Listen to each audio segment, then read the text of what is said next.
قائد اعظم محمد علی جناح نے فرمایا، کوئی بھی فیصلہ لینے سے پہلے 100 بار سوچ لو، لیکن جب فیصلہ لے لو اس پہ ڈٹ جاؤ۔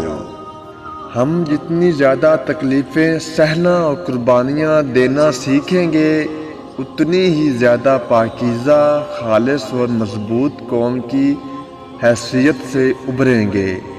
جیسے سونا آگ میں تپ کر کندن بن جاتا ہے۔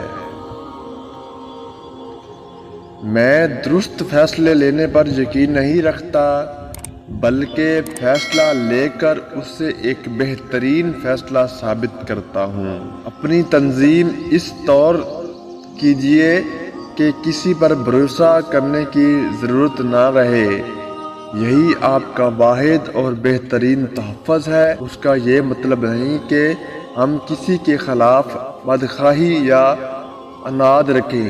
اپنے حقوق اور مفاد کے تحفظ کے لیے وہ طاقت پیدا کر لیجئے کہ آپ اپنی مدافعت کر سکیں۔ یقین، نظم و ضبط اور بے لوث لگن کے ساتھ دنیا کی ایسی کوئی چیز نہیں جو حاصل نہیں کی جا سکتی۔ یہ تلوار جو آپ نے مجھے عنایت کی ہے صرف حفاظت کے لیے اٹھے گی، لیکن فی الحال جو سب سے ضروری امر ہے وہ تعلیم ہے۔ علم تلوار سے بھی زیادہ طاقتور ہے۔ جائیے اور علم حاصل کیجیے۔ قائد اعظم محمد علی جناح نے فرمایا، الفاظ کی اتنی نہیں جتنی قدر قیمت افعال کی ہوتی ہے۔ مجھے یقین ہے کہ جب پاکستان کے دفاع اور قوم کی سلامتی اور حفاظت کے لیے آپ کو بلایا جائے گا تو آپ اپنے اسلاف کے روایات کے مطابق شاندار کارناموں کا مظاہرہ کریں گے۔ مجھے یقین ہے کہ آپ پاکستان کے حلالی پرچم کو سربلند رکھیں گے۔ مجھے یقین ہے کہ آپ اپنی عظیم قوم کی عزت و وقار کو برقرار رکھیں گے۔ قائد اعظم محمد علی جناح نے فرمایا، ایک شخص بن کر نہ جیو بلکہ ایک شخصیت بن کر جیو، کیونکہ ایک شخص تو مر جاتا ہے لیکن شخصیت زندہ رہتی ہے۔ میرے ملک کے لیے میرا عزم غیر متزلزل ہے اور میں اپنے ملک کے لیے حصول آزادی کی جدوجہد میں کسی سے ہار نہیں مانوں گا۔ میں ایک باعمل آدمی ہوں۔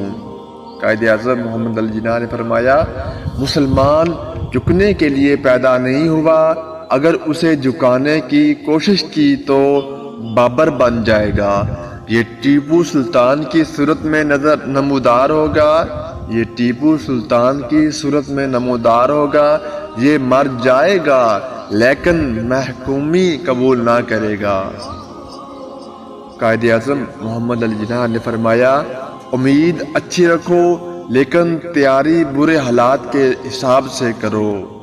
اسلامی تعلیمات کی درخشندہ روایات و ادبیات اس امر پر شاہد ہے کہ دنیا کی کوئی قوم جمہوریت میں ہمارا مقابلہ نہیں کر سکی جو اپنے مذہب میں بھی جمہوری نقطہ نظر رکھتے ہیں۔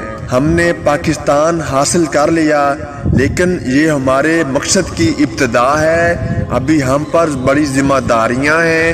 حصول پاکستان کے مقابلے میں اس ملک کی تعمیر پر کہیں زیادہ کوششیں صرف کرنی ہیں اور اس کے لیے قربانیاں بھی دینی ہیں۔